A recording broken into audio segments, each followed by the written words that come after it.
The sun doesn't quite reach over the wall in the early fall afternoon. The ground gets so cold that it sends shivers throughout my body, and awareness to every blade of grass that poked and every ant that wanders across my exposed skin. It didn't matter. After every name, presente, it became a rhythm. It became tears behind glasses, behind bars, voices beyond a wall, an imaginary barrier pulled back by the butterflies I'd see silhouetted by the clouds when I opened my eyes, only to close again as the smoke from copal whispered prayer. Jose Antonio Elena Rodriguez, 16. Claudia Patricia Gomez Gonzalez, 20. Carlos Lametrid, 19. Shot by Border Patrol agents in cold blood with no justice served. Presente! Do you feel them in this room?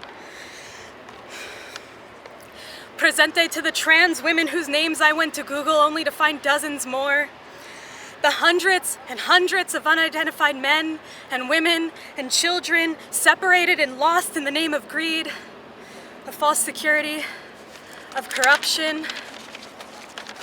Pray. Breathe. Another unidentified body, 17. A bite from an ant and nothing compared to the pain to those families, to those lost, and to those who hold their memories.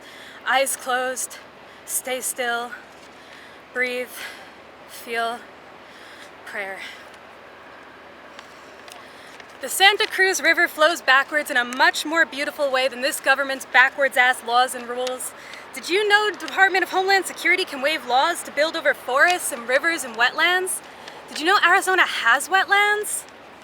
The pygmy ferruginous owl cannot fly over a wall. The Mexican gray wolf doesn't know barriers as rule.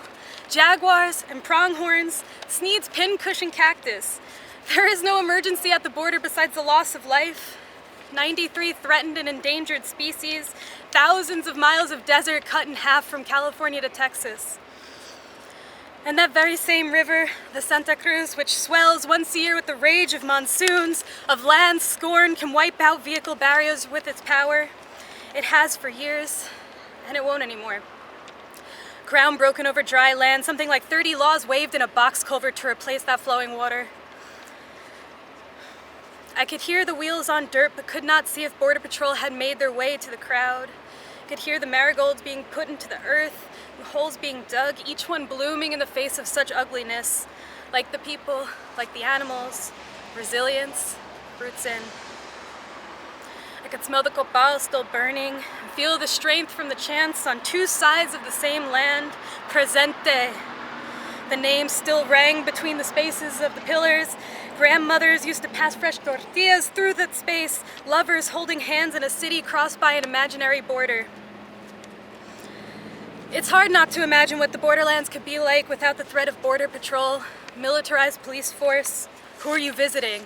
Why are you here? Acting like the lands that they're patrolling on aren't indigenous lands that belong more to those people that they question, they detain, they murder than it ever will to those agents. And the land remembers that. The land remembers the songs of its people, the food, wildlife roaming, a life without surveillance.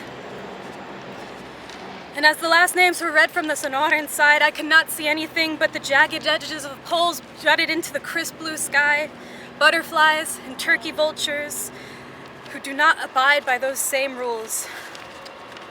And as the ceremony, the litany came to a close, voices filled the air, cheering and crying, mourning what's lost and celebrating what we still have. Love for each other, the perseverance for a better tomorrow. The land does not know borders, neither does the water, the birds, the butterflies, and we will tear down the wall, dismantle the borders and institutions that profit off the pain of our relations, our bodies. Another world is possible. I promise you that. Another world is possible. Thank you.